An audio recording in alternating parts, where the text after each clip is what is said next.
Okay, so you know that weird feeling, I know I've experienced it very often, where you're walking outside, maybe on the sidewalk, maybe you're in the park, and you see a young mother or a young father pushing a little kid in the stroller, maybe the kid is like 1, 2, and the kid has a phone or an iPad.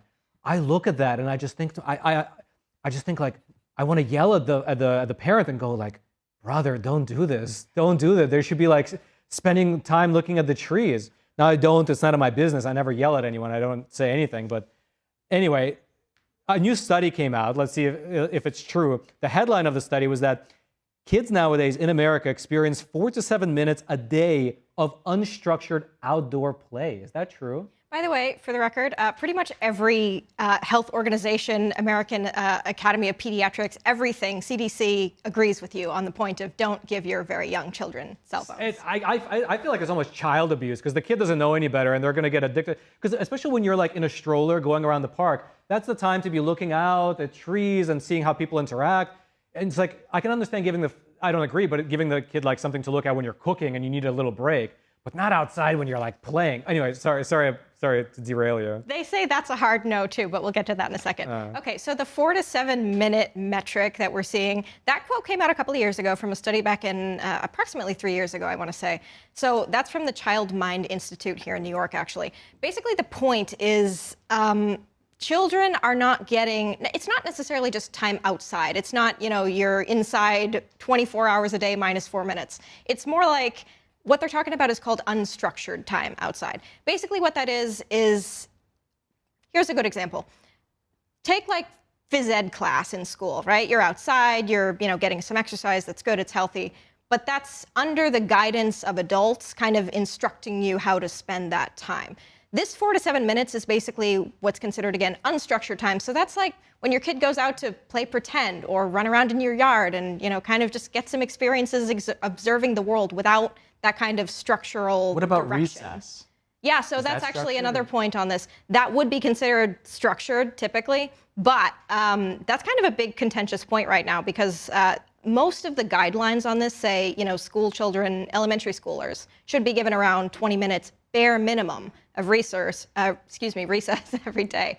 But that's not happening. There are like 30 states in this country, I have roughly 30 states that actually don't have any requirements for recess whatsoever. So the study came out of an organization in New York. I'm wondering, is this like Troy, New York during January where you can't go outside? Like, does seasonality affect this by any chance? Well, it must, 100% it must affect it. Yeah, I mean, I wonder if they were just collecting the data during some weird time of the year when there was like tons of snow and they couldn't leave or something. I mean, that's a great question. This is just one organization. Moving from your home to the bus is more than 4 minutes. Yeah, that's actually one kind of point that gets circled around a lot. So this 4 to 7 minute thing, that statement got circulated quite a lot. As you can imagine, it's a pretty powerful statistic. Obviously, that got parroted through social media quite a bit. But it's like literally not enough time to take a walk around the block. So the point is kids are not given the time, not necessarily just outside, which obviously, as a baseline, that's critical for developing immune system, developing, like critical thinking skills, everything. But they're not given the time to be kids and let their brains develop in a natural way. I grew up in Glendale, Queens, and me and the neighborhood boys would sneak into the cemetery next door to our sort of community and just hang around there. That was unstructured. Maybe you can do a recommendation. I learned a lot. Listen, you can say whatever you want. I learned a lot. Tombstones, yeah. Well, whatever. I mean, that was just one example. But so when we say kids, we're talking about like recess, but like what is that, before the age of 18 or? Well, so here's the guideline, right? We're talking about like a half an hour to an hour is recommended outside kind of, open free play time for kids in the 1 to 2 year, 0 to 2 kind of range, toddlers, right? That kind of goes up a little bit. That better not be unsupervised or unstructured. No, obviously this is, kind of within reasonable supervision, right? But like, letting your kid go outside and play, basically. That goes up quite a bit. In the next group of like elementary schoolers, a little bit above that, it's like 3 to 5 hours of time a day should be spent kind of out exploring the world. It's great for brain development. It's great for the physical body. It decreases stress. It's, we live in a country now where I want to believe it's like 18 to 20% of 12 to 17-year-olds have symptoms of anxiety and depression. And then that number doubles. 40% of high schoolers in this country report persistent feelings of sadness and hopelessness. Yeah. Think about that for a second. That's our entire like swath of young It's people mad are dopamine dumps depressed. from tech. And I would that's why agree. in New York, for example, you have Governor Hochul, and you have other states doing this where they're offering they mandate bell to bell. You cannot have access to your phone because they label the algorithms on there addictive, because they are addictive algorithms. And it's dumping dopamine into people. If you're growing up with it, I mean, you're getting, like you're playing a little game and you're getting that constant release of chemicals into your brain. You're fried.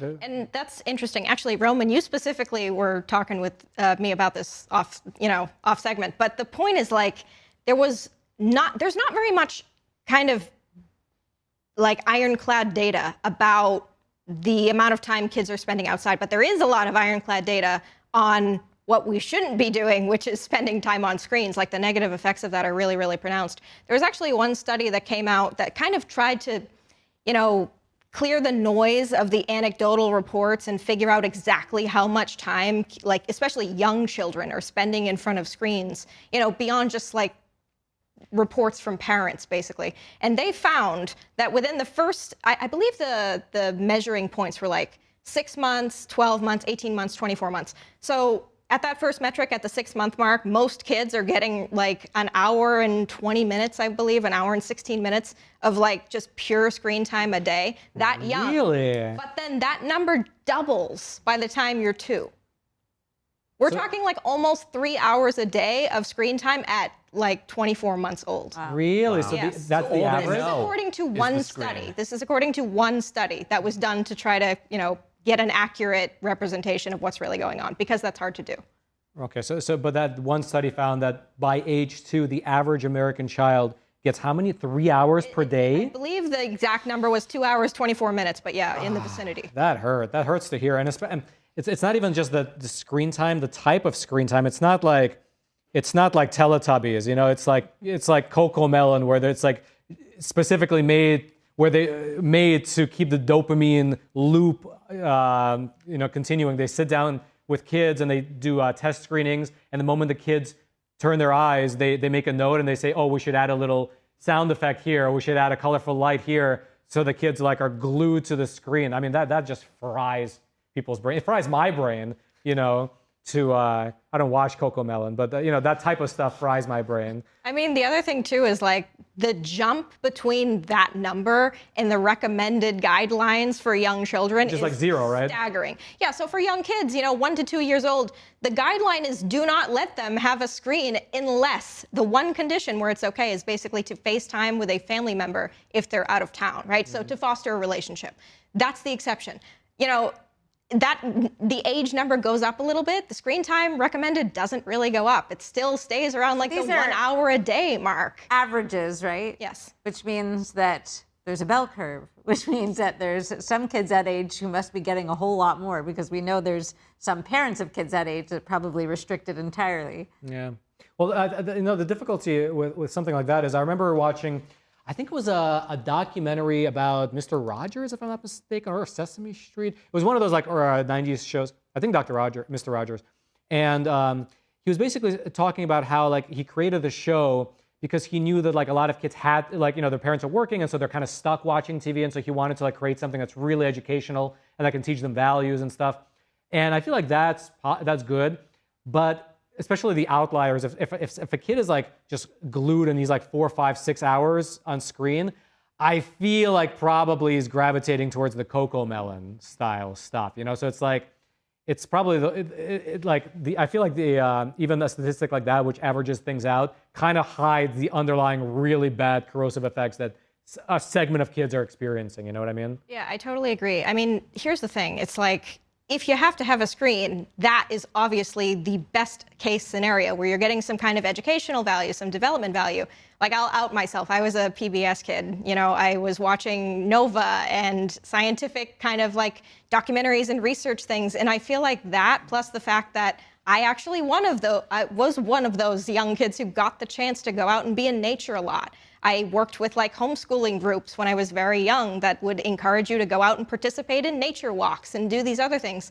And that genuinely fosters a lifelong love of not only learning, but just a willingness and a craving to experience what the world is on a human level that's not a screen. Okay, so here's here's from our conversation, here's what I'm getting. Ideal, 0 screen time, a lot of outside time. Less ideal, some screen time, make it good. Keep what your kids watch before the year 2000 as a rule of thumb. That's when a lot of the subversive stuff started to get in. Minimal and together a little bit, but it's still a lot of outside time.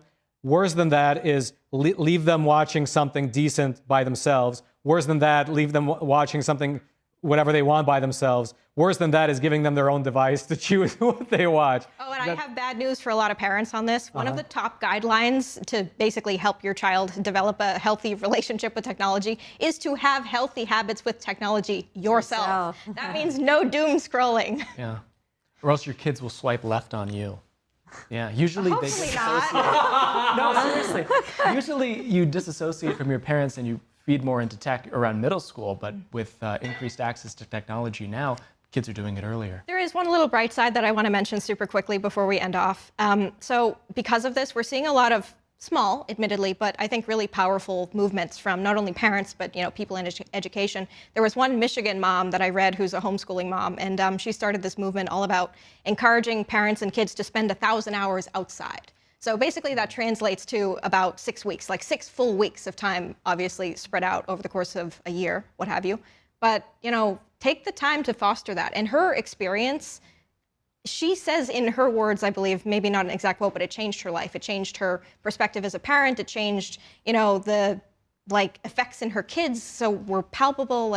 It's a really powerful thing. I totally agree. Yeah. One other thing we did not mention is sort of the change in society about the concept of kids being outside. I remember we had that story not too long ago where a Georgia mom let her 12-year-old kid walk to school by himself, and then the cops came and arrested her because that was a form of child endangerment, I believe. The headlines were talking about her as though she was America's worst mom. Right, exactly. And I remember watching them thinking to myself, 12? Yeah, I was for sure walking to school by myself at the age of 12. So there is kind of I don't fully blame parents for it because there is a change in culture where that's sort of not the norm anymore, I feel in a lot of places. Even that Georgia example was rural Georgia or suburban. Yeah, I mean, how long ago was it that it was just be home for 6 for dinner, right? That's normal. That was a very natural way of raising your kids. And obviously the brain science and feedback from these studies kind of confirms that that is a great way to develop a young person. All right, I know exactly what you're thinking. That was a great clip you just watched.